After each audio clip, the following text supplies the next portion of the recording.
Buenas noches. Con nosotros en persona un ingeniero naval, pero que en el año 1982 se embarcó, por utilizar términos relacionados con los hombres del mar o de la mar, como ustedes prefieran, en otra aventura. Actualmente es consejero gerente de la industria Valle, Ballén y Fernández. José Enrique Cardín Saldívar. Buenas noches. Sidra Gaitero creo que tiene un eslogan, ¿no? Bueno, famosa en el mundo entero. Bien, ¿y usted por qué? Vamos a tutearnos, ya que hasta fuimos compañeros de colegio. ¿Y por qué consideras que es famosa? No, no es que lo considere yo. Hay quien lo consideró antes de que yo pensara siquiera en estar en este mundo, en el mundo de la sidra. Y yo pienso que es porque, bueno, lleva muchos años en muchos mercados, en muchos países,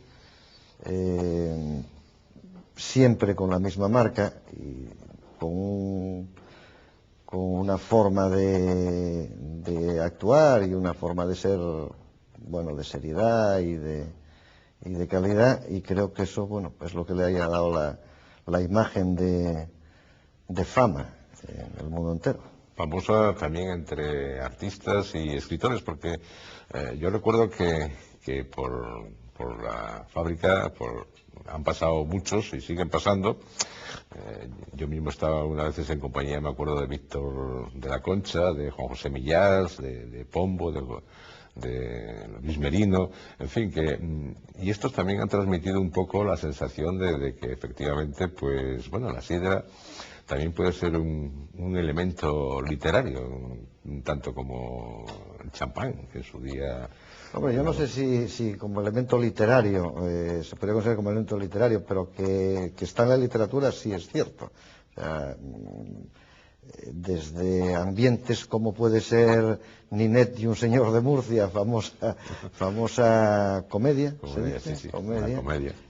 Hasta, bueno, citas en obras de Borges o de otros autores, digamos que de un estilo diferente, sí está en la literatura. Sí. Y desde el punto de vista de que pueda ser como el champán, bueno, puede ser como el champán o más.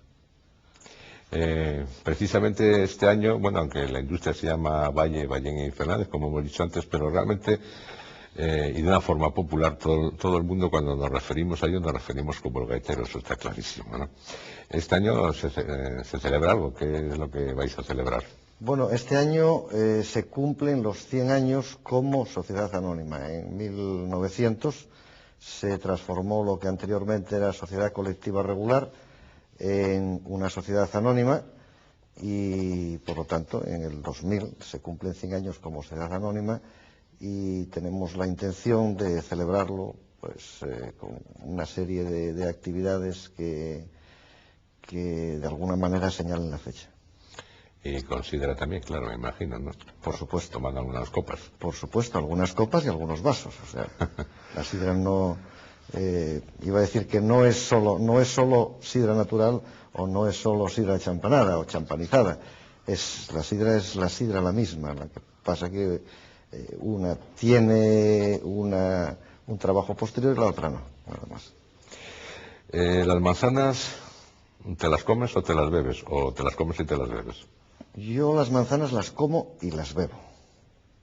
Creo que como casi todo el mundo, las manzanas. La manzana es la fruta más universal, no solo porque figure en el origen de la historia del hombre, aunque sea de una manera simbólica, sino porque es una fruta muy universal.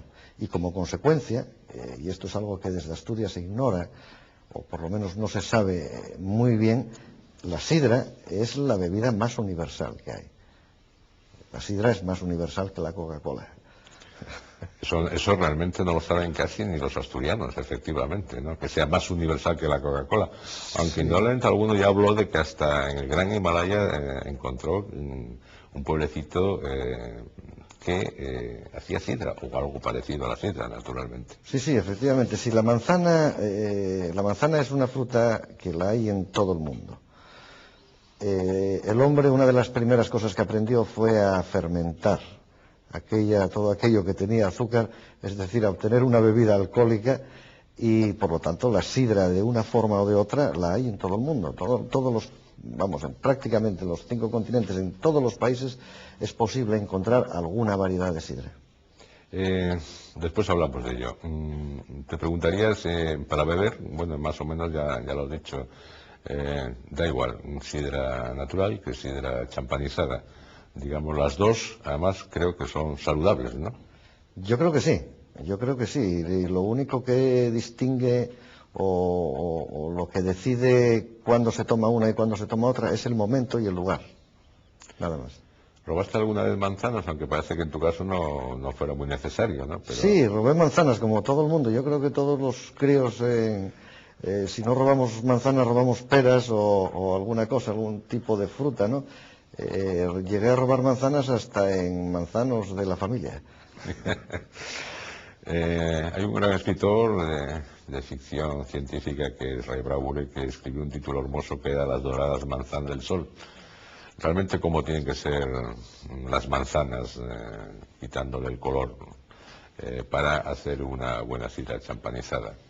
El color no tiene influencia, el color de la piel de la manzana no tiene influencia, sobre todo con el sistema de prensado y de elaboración con que se hace la sidra. Fundamentalmente tenemos que tener manzanas que reúnan un porcentaje de dulzor, de acidez y manzanas amargas, de amargor. Es decir, la proporción de esas 3 características es lo que hace que una sidra sea buena o sea mala. En este año que vais a celebrar los 100, digamos que yo nunca he asistido a ninguna. A lo mejor ha habido y hay, y no me he enterado. Pero puede hacerse una espicha, por ejemplo, con sidra champanizada. Hombre, se puede y se debe. Se puede y se debe. De hecho, nosotros lo que comercializamos es sidra champanizada. Pero nosotros lo que producimos originalmente es sidra natural. Y cuando en nuestra casa se hace algún festejo, alguna celebración, en nuestra casa me refiero, en la planta, en la bodega, normalmente existe la alternativa, damos la alternativa de que la gente consuma o beba sidra champanizada o sidra natural. Y lo normal es que haya un 50% más o menos, de sidra champanizada y de sidra natural en la fiesta. Yo creo que a eso estaréis acostumbrados ya desde niños, toda la familia, ¿no? No solo beberéis agua, sino también pues, sidra, porque siendo saludable además. Sí, hoy día el hecho de que los niños, la gente joven con menos de una edad determinada, consuma alcohol, lógicamente, pues no solo está mal visto, sino que está prohibido. Pero, de hecho, lo mismo que se nos daba de pequeños, pues una yema con un poco de quina o el famoso Sansón, la quina Santa Catalina, como reconstituyente, la sidra se daba fundamentalmente a los niños, no se les dejaba beber champán, se les daba sidra porque tenía menos alcohol. Y de hecho, yo no sé si tú fuiste testigo o no, pero a la vuelta de una de las excursiones del colegio en el que estudiamos los dos, pues un importante número de compañeros, creo que éramos 11 o 12 autobuses, nos paramos allí en Villaviciosa, en la fábrica, y estuvimos bebiendo sidra. Hoy día esto pues estaría totalmente mal visto, pero bueno, en aquella época era normal. No, y además no pasó absolutamente nada, sino que todos se divirtieron mucho y además se sorprendieron viendo también el proceso de la sidra, del cual posteriormente hablaremos. Normalmente se suele decir que el gaitero, la industria del gaitero, de la marca del gaitero, fue fundada en 1895. Suelen traer los libros, pero creo que hay que matizar algo, ¿no? Que no fue en 1895, ¿no? Sí, en realidad las cifras o las fechas, mejor que las cifras, las fechas que se manejan y las cifras también, relacionadas con la sidra, tienen muy poco fundamento. De hecho, nosotros que estamos ahora tratando de investigar un poco en la historia de nuestra sociedad y los orígenes y cómo nuestra familia vino a dar en este tipo de actividad, pues nos estamos dando cuenta que las fechas no son las que siempre se manejaron, que tampoco sé cuál es el origen de las mismas, pero realmente la actividad en la planta de Villaviciosa, en la actual, comenzó con la construcción de la bodega central, que fue en 1882. Posteriormente, en el año 95, creo en 1895, se transformó en sociedad colectiva regular y luego en 1900 en sociedad anónima. Por eso es lo que se suele destacar en la segunda fecha, 1895, claro, se ha quedado un poco olvidada la primera.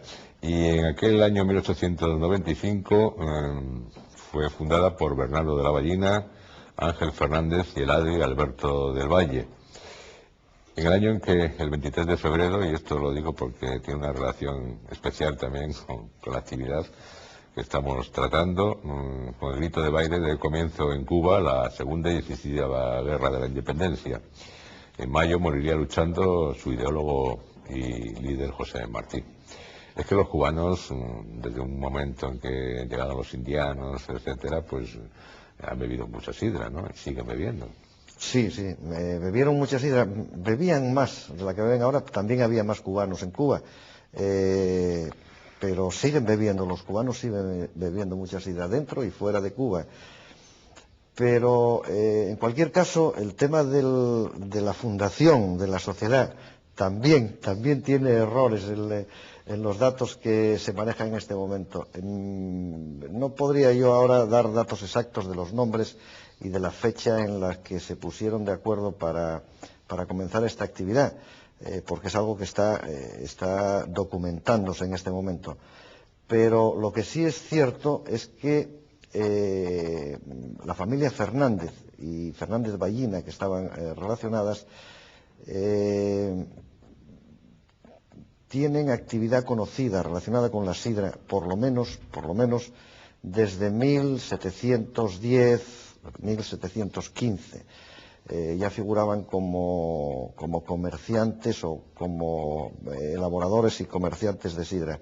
Sí, porque ya en su día Jovellanos también habló de la sidra como un posible vía comercial interesante para Asturias. O sea, efectivamente, creo que digamos que la cultura de la Ilustración fue muy importante para la sidra en Asturias, porque fueron los que de alguna manera, la primera vez que se hizo algo de este tipo, no solo fomentaron el cultivo de los manzanos de sidra, sino que importaron variedades de manzana de sidra que fuesen más adecuadas para la sidra.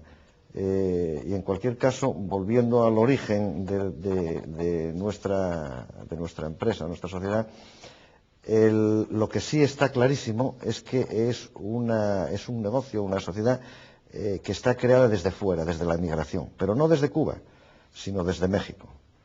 El capital y la idea vinieron desde México, en donde los miembros de esta familia tradicionalmente emigraban, no por necesidad seguramente, puesto que ya era, cuando se constituyó Valle, Ballina y Fernández, era ya la quinta generación que venía de México y tenían negocios establecidos allí. Es decir, con el dinero que habían hecho allá montaron el negocio que luego continuó aquí y empezó a venderse la sidra primero en México, después en Cuba y después en Argentina. Y es curioso que hubiera esa nostalgia de hacer sidra para allá, los que estaban allí, precisamente, ¿no? Bueno, no es curioso. Realmente la sidra ya se estaba exportando.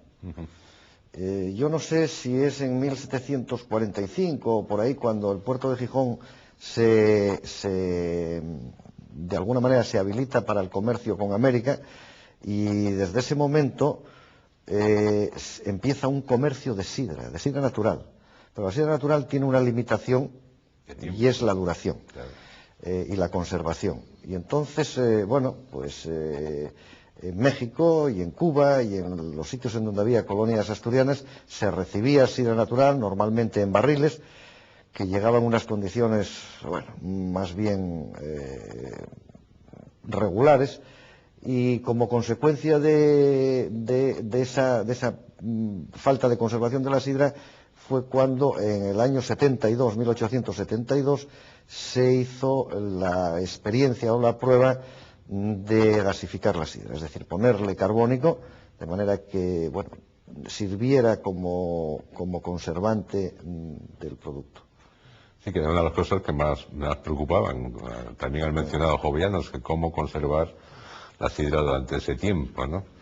Eso recuerda... Y es curioso que la champanización, que nosotros llamamos la champanización de la sidra, es anterior a la elaboración del cava en Cataluña. O sea, sí, ojo, sí. No hay que perder de vista que el cava empezó a elaborarse después de que se hiciera la champanización de la sidra. Yo es que manejando estas fechas que estamos hablando, también me encontré que en esa fecha del año 95, que estamos también refiriéndonos a ella, pues se estrenó en el Gran Teatro del Liceo de Barcelona la obra de Clifford de Isaac Albéniz, y esto me hizo recordar que te veo muchas veces en los conciertos, un ingeniero naval que le gusta mucho la música, ¿no? Bueno, esa es una digamos, una faceta o actividad en la cual me está educando mi mujer. O sea, ella es muy aficionada a la música, le encanta la música, yo no lo era, y bueno, en este momento pues voy teniendo un cierto conocimiento y voy acudiendo a conciertos, alguna ópera y alguna cosa de estas, pero realmente estoy siendo educado por mi mujer. Es cierto que cuando se fundó contaba con más o menos 325 obreros, 175 mujeres y 150 varones, y que ganaban un jornal de promedio de 7 pesetas diarias, que yo no sé si en aquella época era mucho o poco. Y el primer año se dice que produjo 54.000 litros de sidra. 54.000 litros de sidra comparados con los de ahora debe ser una cantidad muy inferior, ¿no? Infinitamente inferior. Es infinitamente inferior, efectivamente, pero no creo que esas cifras tampoco sean muy reales. Hay que tener en cuenta que un tonel, por muy pequeño que sea, tiene los más pequeños que hay en nuestra bodega, que ya hace tiempo que ni se utilizan, tienen 5.000 litros. Lo normal es que tengan entre alrededor de 15 o 20.000 litros. Si tenemos en cuenta que la bodega tiene una capacidad del orden de 3 millones, aunque no se utilizara entera, pero vamos, desde luego alrededor del 1.000.000 de litros tenía que estar produciéndose, porque ya había muchos lagares en Asturias que tenían más producción. Es curioso, puesto que... Si me permites que te interrumpa, no, lo de las 7 pesetas, en cambio, me parece una barbaridad. Eso es lo que iba a decir. Porque me imagino que 7 pesetas de 1895 debían de ser muchas pesetas, serían 7 reales, quizá. Yo confieso de que la primera vez que lo he visto en uno de los datos, uno de los documentos, me he ido a otros documentos para asegurarme de que efectivamente dan las 7 pesetas. Eso dicen todos, pero yo creo que efectivamente, porque es una cosa muy curiosa que estoy deduciendo de esta conversación, que sobre, digamos, hay una nebulosa sobre la historia, como tú has señalado antes, respecto a la sidra champanizada. Es curioso porque hay fechas, pero no son aproximadas, pero nunca son las reales. En cambio se manejan como si fueran las definitivas, ¿no?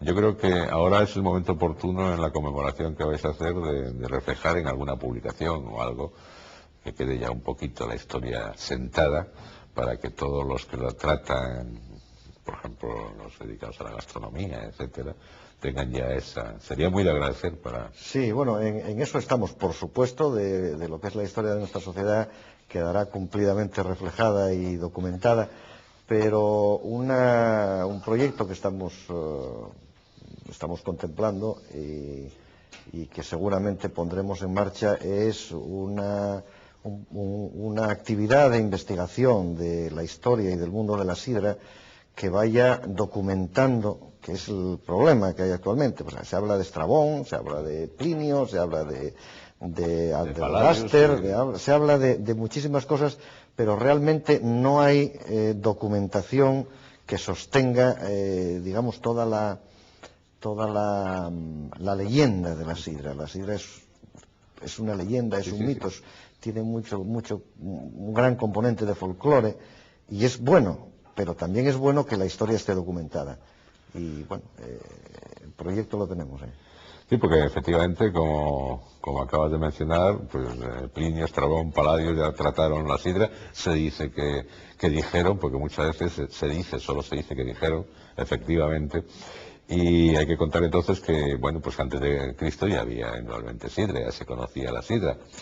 Pero digamos que la espumosa, la sidra que después se llamó champañizada y también sidra champán, comienza a elaborarse pues más o menos en las fechas que has dicho, y que aquí parece que fue en 1857, vamos, una forma ya más industrial en Gijón, por Sarracina, ¿no? O también los datos son Bueno, yo creo que eso es una información sesgada desde Gijón. Realmente procuro ser totalmente imparcial. Sí, yo creo que, vamos, y digo que creo porque estoy viendo documentación con motivo de lo que te decía antes de esta historia que estamos de alguna manera escribiendo. Realmente yo creo que la primera champanización, si no hay nada que lo contradiga, debió de hacerse en plan industrial en 1872 y posiblemente fuera en Coyoto, lo que fue después Industrias Cima. Sí, que también era mexicano, ¿no? O venía de México, no lo sé, creo que sí, no lo sé. Pero en 1850 y algo se constituyó Sarracina, ciertamente, en Gijón. Pero su primera actividad no tuvo nada que ver con la sidra. Era un molino que luego comercializaba harina y luego hizo chocolates y luego pasó al mundo de la sidra también.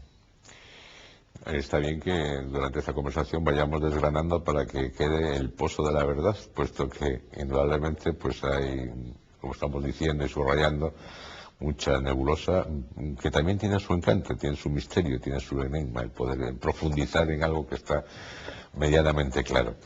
Antes te referiste a cava, y es verdad, es cierto que también se dice que siguiendo el método de Don Periñón, el monje benedictino al que Francia debe pues el champán, claro, naturalmente, que procuraron muy bien el expandirlo por todas las partes, sobre todo, me imagino que aquí, con la guerra de independencia también, por supuesto.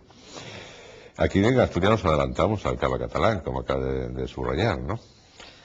Sí, yo no creo que tuviera nada que ver la champanización de la sidra con la primera elaboración de cava en Cataluña.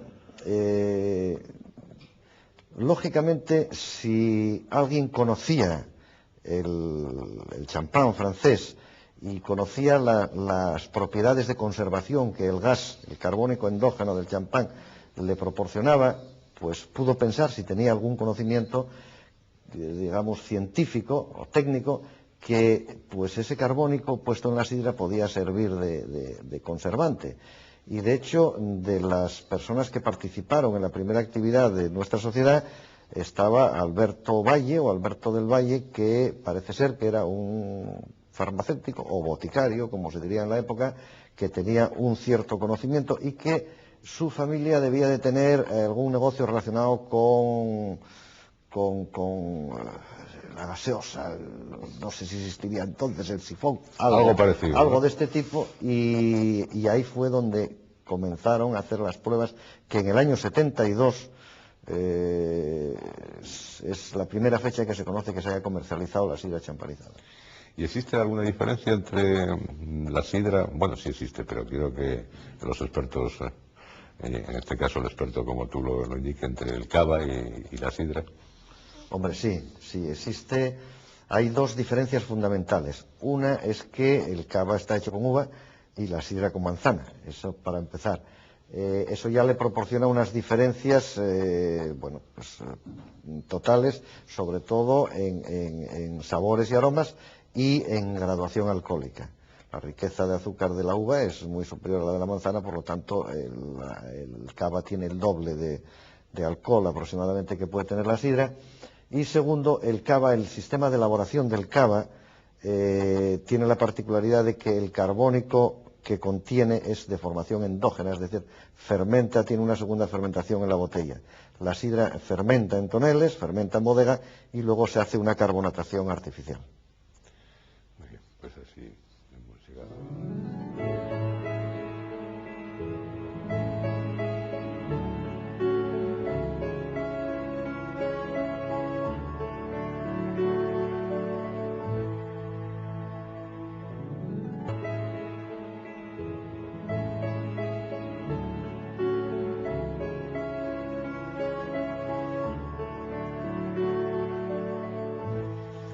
Seguimos conversando con José Enrique Cardín Zaldívar sobre algo que nos es tan entrañable a los asturianos, bueno, y también entrañable en casi todo el mundo, porque en todo el mundo se conoce, que es la sidra, tanto la natural como la espumosa.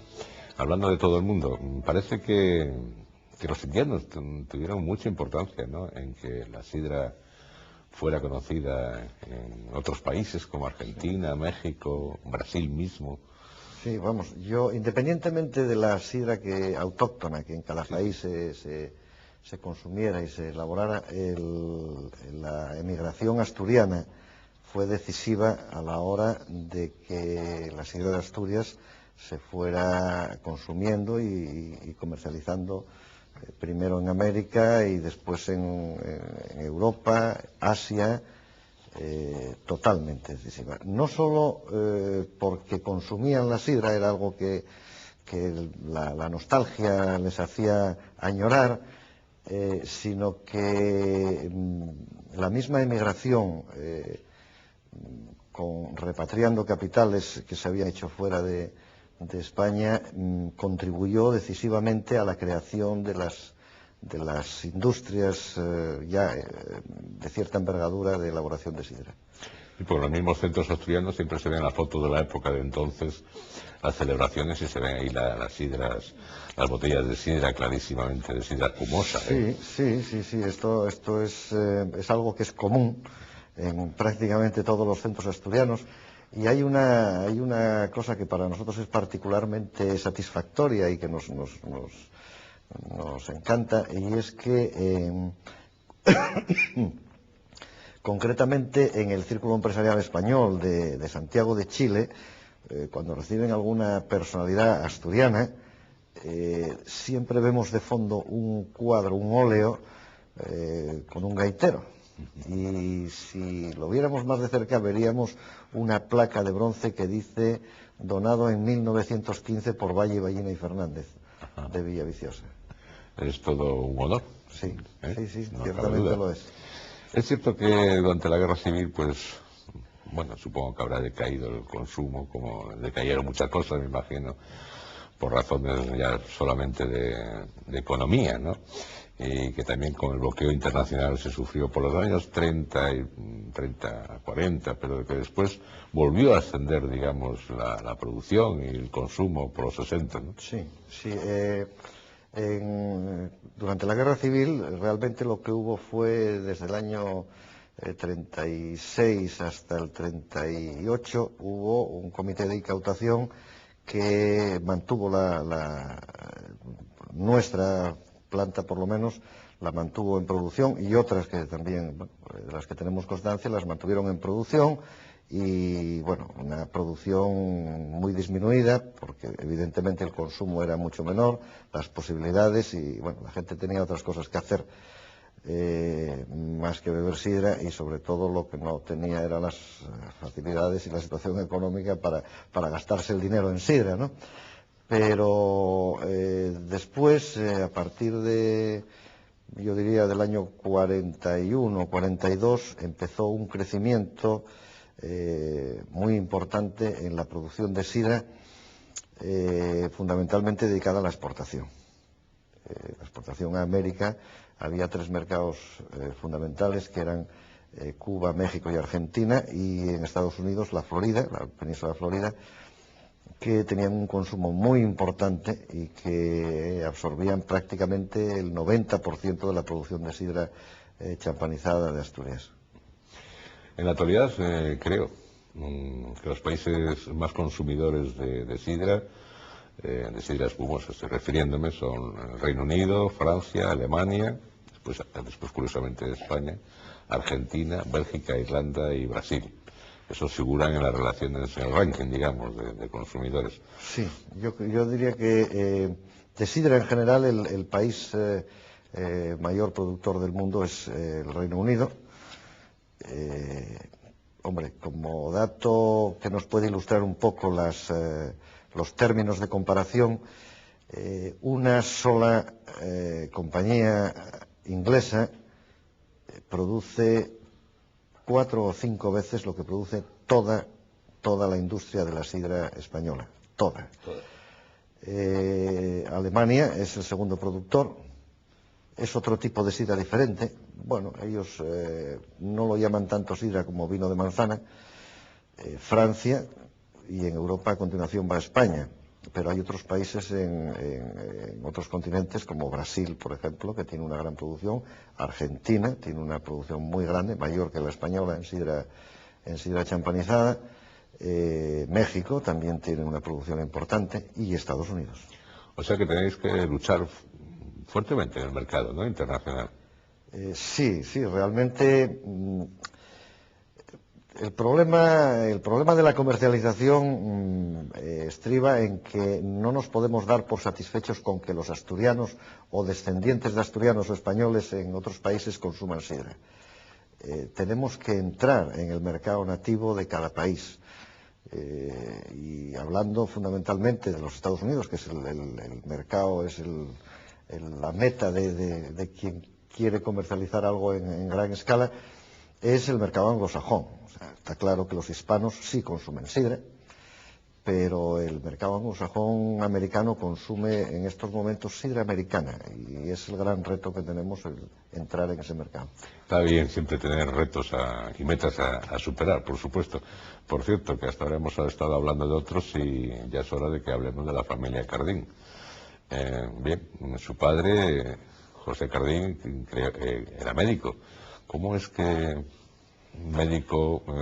Sí, bueno, el hecho de que en este momento el apellido Cardín suene como identificándose con Valle, Baena y Fernández, pues no se debe ni más ni menos a que la familia que está en este negocio desde el principio era la de mi abuela paterna, es decir, que era Fernández. Mi padre era Cardín Fernández, y bueno, no fue el primer apellido Cardín, porque un hermano suyo había estado de gerente ya, pero el origen de nuestra familia, o la conexión de nuestra familia con la sociedad, viene por el apellido Fernández. Y bueno, de hecho, en este momento, pues diría que el 80 o el 90% del accionariado de la sociedad está en descendientes de esa familia. Muchas veces los médicos, sobre todo los médicos bondadosos con el paciente, pues si ven que tiene alguna debilidad por alguna bebida, pues bueno, se la suele tolerar. ¿Su padre recetaba sidra alguna vez? No creo. No creo. No creo que recetara sidra. Pero hay alguna anécdota en relación con productos. Concretamente había un personaje en Santander al que acudía mucha gente a consultar. Y digo personaje porque exactamente no sé qué cualificación o qué titulación tenía, y recetaba un jugo de manzana que se hacía en el gaitero. Y de repente, pues dejó de recetar aquel jugo de manzana, y se notó en el mercado de Santander, Cantabria en general. Y empezó a consumirse el jugo que hacía la que entonces era la principal competidora, que era Zarracina de Gijón. Y bueno, pues hubo que ir a preguntarle a aquel señor: oiga, ¿y usted por qué se cambia de producto? Dice: es que el gaitero ahora le pone un poco de gas. Ajá. Y no es bueno, entonces receto Zarracina porque no tiene gas. Al final la consecuencia fue que Gaitero le quitó el gas al jugo de manzana otra vez. y otra vez se hizo con el mercado, está clarísimo. Naciste en el año 42 y estudiaste en el Colegio de los Jesuitas de la Inmaculada, ahí estabas interno, ese colegio que inspiró no solo a Pérez de Ayala, sino también a otros muchos escritores. Pero hay una cosa que yo recuerdo que tomábamos con frecuencia los colegiales, que íbamos a aquel sitio que era como, digamos, la tienda del colegio, la que llamaban la Procura, ¿no? La Procura. Por cierto, ¿recuerdas el número que tenías en el colegio? 77. 448, encantado en conocerlo. Y ahí solíamos tomar sidrina. ¿Qué era aquello? Porque seguramente tú la bebías también. Sí, ¿no? eran unos botellines de sidra con tapón de tapón corona, chapa, la clásica chapa, que vendía el hermano Merino en la Procura. Y yo entonces no tenía ni idea, lo llamábamos sidra. En este momento, acordándome de cómo era aquel producto, me imagino que era una sidra ácida a la que le habían añadido agua para rebajarle el grado de alcohol y el grado de acidez y azúcar, o algún edulcorante, sacarina o aspartame, algún edulcorante de estos. Algo así debía de ser. Pero indudablemente nos incentivaba Sí, cara sí. al futuro hacia la buena sidra, digamos, ¿no? Sí, nos dejaba un pozo de regustillo, por lo menos, ¿no? Efectivamente. Sí. Pues hablando de la sidra que tomamos entonces, que sobre todo en las fiestas rectorales y patronales, yo me he encontrado el otro día supongo que recordarás, con la revista que había en el colegio, que era Páginas Escolares. Sí. Y curiosamente, en el número correspondiente, dice el número 55, correspondiente al año 54 o 55 de diciembre, que es el cincuentenario del colegio, para mi asombro, me encontré con una foto en la página 27, que te he hecho una fotocopia, porque aquí dice el texto, dice tipismo regional, y se ven unos alumnos entre los cuales está un hermano tuyo, Manolo, ¿no? De todas maneras, si no te importa, me la voy a llevar y se la voy a... Por supuesto que es para seguramente vosotros, que ni se acuerda de ella. Pero bueno, lo tuyo realmente no fue la sidra, digamos, en un principio, fue dedicarte pues a ser ingeniero naval. Sí. ¿Y esto? Pues bueno, yo... ¿Navegaste? No hizo falta, ¿no? Yo navegué desde que me salieron los dientes, pero en botes de pesca. Mi padre era un gran aficionado a la mar y a mí me encantó la mar desde siempre. Vivo en un sitio que está al lado del mar, o de la mar, como decimos los que nos gusta mucho, o los que nos gusta la mar. No sé si eso tuvo algo que ver o no con el tema de la vocación de ingeniero naval. No sé si sería eso o que un hermano de mi padre era ingeniero naval, fue una persona bastante emblemática en la profesión y estuvo pues muchos años de director del astillero de la naval de Sestao. Y fue lo que a mí me llamó un poco a este mundo y bueno, acabé la carrera y me fui a trabajar en la profesión y fui casualmente al mismo astillero en el que él había estado director y ahí estuve hasta el año 82. Y es por eso porque además, bueno, me imagino que la propia ría de Villaviciosa y todo, pues el traslado de la sidra, pues estaba muy relacionado con los barcos, no solo con los barcos, como te dicen, de ir a pescar, ¿no? Porque normalmente para América nuestros puertos salían ahí, ¿no? Sí, hay que tener en cuenta que Villaviciosa, o la villa, como es conocida, no tiene tren, y no lo tenía entonces y sigue sin tenerlo ahora. Yo diría que afortunadamente. Ya que ibas a decir lo de tranvía, va. Pero no tiene ni tren ni tranvía. Y entonces está claro que a finales del siglo pasado las comunicaciones por carretera eran muy problemáticas, muy lentas por supuesto, y entonces todo el tráfico de mercancías, tanto de entrada de materias primas, tabla para las cajas, paja para las fundas de las botellas, el vidrio que se hacía en Gijón, incluso manzana que se traía del País Vasco, prácticamente todo lo que no se producía en los alrededores entraba por vía marítima en gabarras. Si venía de Gijón, pues lo llevaba, o barcos, pequeños barcos de cabotaje, y todo lo que salía, todo el producto terminado, todas las cajas de sidra salían en gabarras o en pequeños barcos y se iban a Gijón, al puerto de Gijón, en aquel momento lo que hoy es el puerto deportivo, y allí hacían el transbordo a los transatlánticos, iba para América, o se iba a la estación del ferrocarril si era para facturar a la península.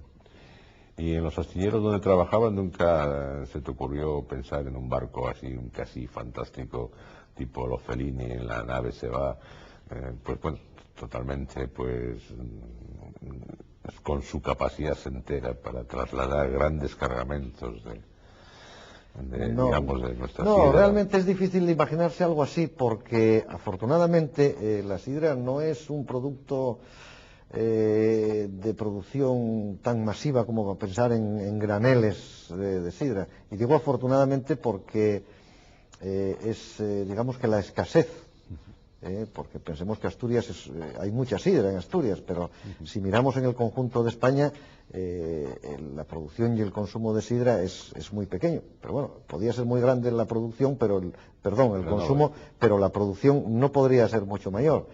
Entonces, bueno, eso hace que sea un producto que bueno, tiene todavía un componente de que es más la demanda que la oferta, y eso, bueno, pues algo que le hace atractiva.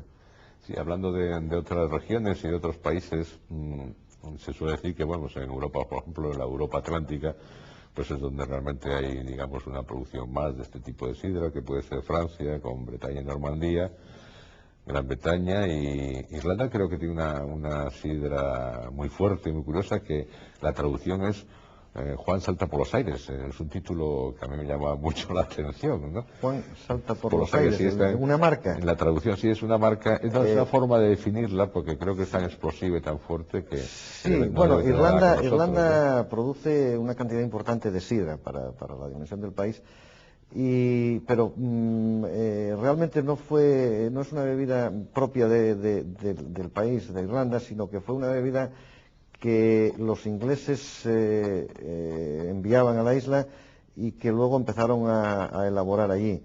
Y la sidra inglesa, bueno, la sidra española tiene un porcentaje de alcohol de un 4,5, un 5%, y en Inglaterra tenemos sidras en el mercado hasta de un 8% de alcohol. ¿Y la diferencia de la sidra nuestra a la de otras regiones, por ejemplo, la del País Vasco? ¿Hay gran diferencia o es solo la Sí, calidad de la hay una manzana? diferencia importante porque el proceso de elaboración es diferente.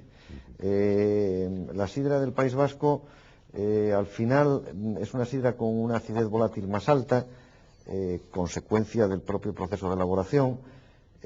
Tienen otra tradición de consumo diferente a la nuestra, aunque ahora ya utilizan el vaso de sidra para la sidra natural, y por supuesto también tienen un mercado, bueno, pues relativamente importante de sidra champanizada.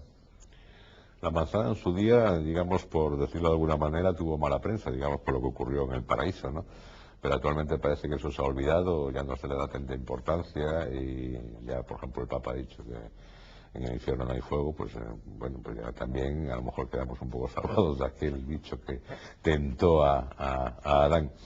Pero realmente la manzana, bueno, la buena manzana para hacer la sidra espumosa, ¿qué calidad tiene que tener? Porque no todas valen, me imagino, ¿no? No, bueno, en realidad para hacer sidra, la sidra es, por Manzana, definición, sí. es mosto de manzana fermentado. Por lo tanto, sidra pues puede estar hecha con cualquier variedad de manzana. Sí, pero buena sidra. Las características de la sidra obtenida de una manzana o de otra son diferentes. Claro. Eso no quiere decir que una sidra sea mejor o sea peor. Lo que sí es cierto es que la sidra de Asturias tiene unas características, y para tener esas características necesita un determinado tipo de manzanas. Es decir, en Asturias, que nunca se cultivó la manzana hasta ahora, salvo un pequeño periodo de la época de la Ilustración, la manzana creció aquí como crecía en el paraíso, o sea, exactamente igual. O sea, era la providencia divina la que ponía las manzanas en el árbol, y el año que había manzana, pues había manzana, y cuando no, a nadie se le ocurría ni podar los árboles, ni quitar el arfuello, ni nada que se le pareciese. La manzana estaba en el prado y del prado había que sacar la hierba, y bueno, ahora sí, ahora se está cultivando la manzana, se están seleccionando variedades y se está llegando a una producción racional y de cierta importancia de manzana específica para sidra. Sí, porque hubo una época en que parece que había que exportar demasiada manzana de fuera, ¿no? Que aquí no teníamos manzana suficiente, aunque, No, y ahora aunque tampoco. Y ahora generosamente. Ahora tampoco, o Tampoco. sea, no quiero tampoco porque no las sé, no quiero dar unas cifras como auténticas o verdaderas, pero del orden de, sí las puedo dar. Asturias consume del orden de 90.000 toneladas de manzana para hacer sidra, del orden de. Y Asturias, el año que más produce, no produce 40.000 o 40.000 toneladas. Es decir, que hay un déficit en el año de gran cosecha, hay un déficit por lo menos del 50%. Del 50%, por lo menos, claro. No quiero pensar lo que pasa los años que no hay cosecha. Entonces, lógicamente, las manzanas con las que se hace la sidra, la mayoría es de fuera de Asturias. Claro.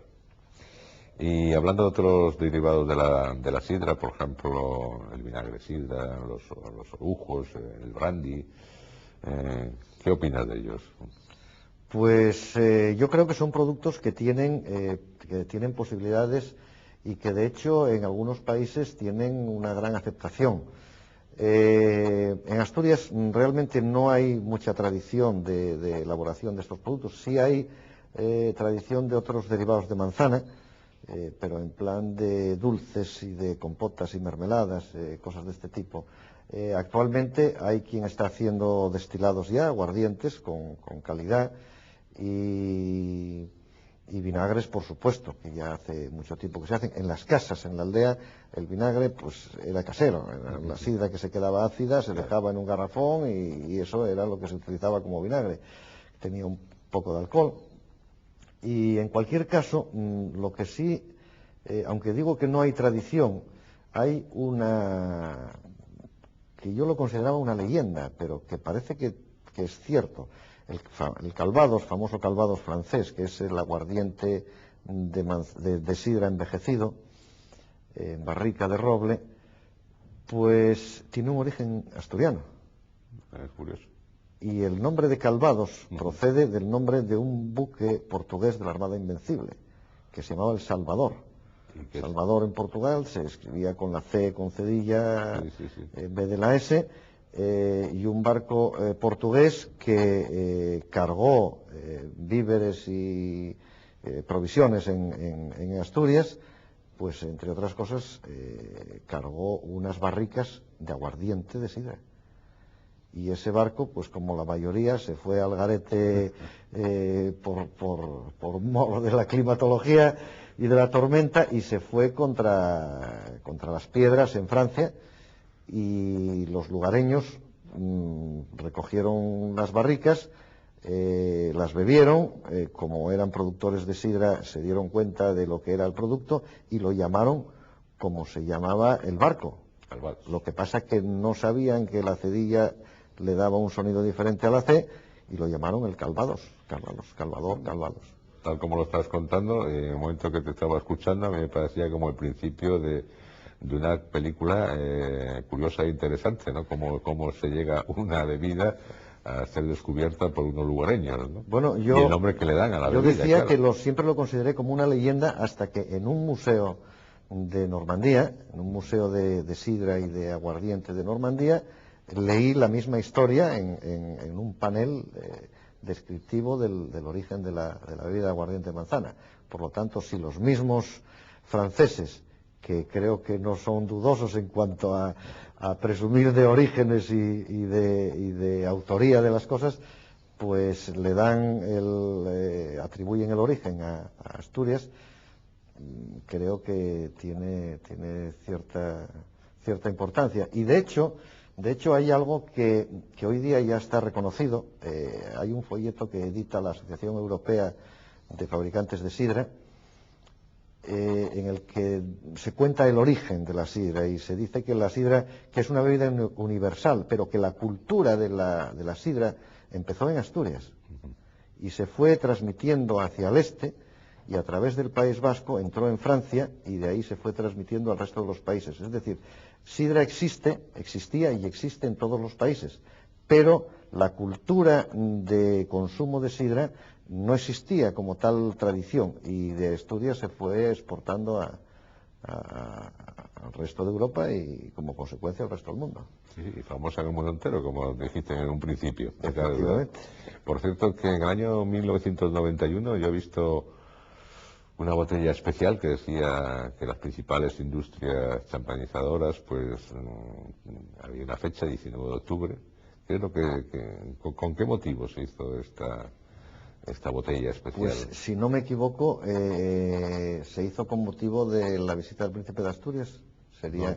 Fue en el año 91. Que son unas botellas especiales y por lo tanto... Pues... Sí, se hizo una serie muy corta de una sidra especial, con una etiqueta especial, con motivo de la visita del príncipe de Asturias a Villaviciosa para entregar el premio el premio Príncipe de Asturias de exactamente no recuerdo la denominación, a la Cubera, que es una asociación de amigos del paisaje de Villaviciosa, y con ese motivo se hizo una edición muy corta, con una serie numerada, y la botella número 0 en un estuche especial se le entregó al príncipe de Asturias. Pues el que tenga una botella de esas, que se la guarde bien como recuerdo, porque, sí, porque hay muy pocas. Eso fue y desapareció. Por cierto que Garci escribió un libro que se llama Beber de Cine, y bueno, y ahí cuenta como una serie de cócteles, las recetas para cócteles de estos tipos de cinematográficos, o bien que han aparecido en las películas,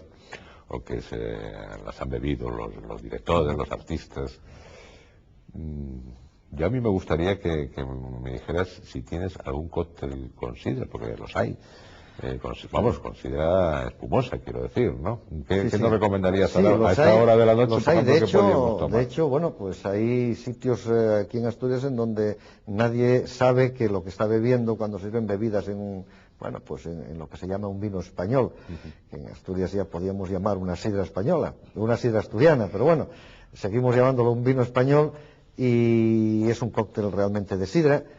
Yo no sé cómo se hace, la verdad, tengo que confesarlo, pero sí sé uno que fue famoso y que se bebía muchísimo en Cuba, que se llamaba España en llamas, y era sidra. Bueno, era sidra al gaitero. La verdad es que era sidra al gaitero.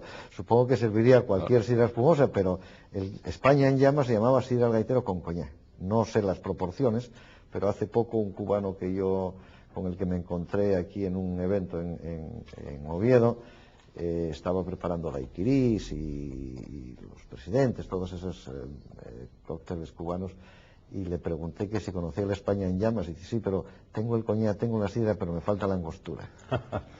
Bueno, a mí me ha suscitado un poco la curiosidad. Yo creo que a esta hora de la noche vamos a intentar lograr un España en llamas, pues para anticipadamente celebrar un poquito los 100 años que vais a celebrar en este año 2000. Así que, por nuestra parte, pues desearos lo mejor. Y muchas gracias por estar con nosotros en esta noche. Y ahora vamos a España en llamas, a ver cómo es ese cóctel. Muy bien, estupendo. Pues gracias a vosotros y por supuesto que estáis invitados a los actos que celebremos con motivo del centenario. Por supuesto, ahí estaremos allí.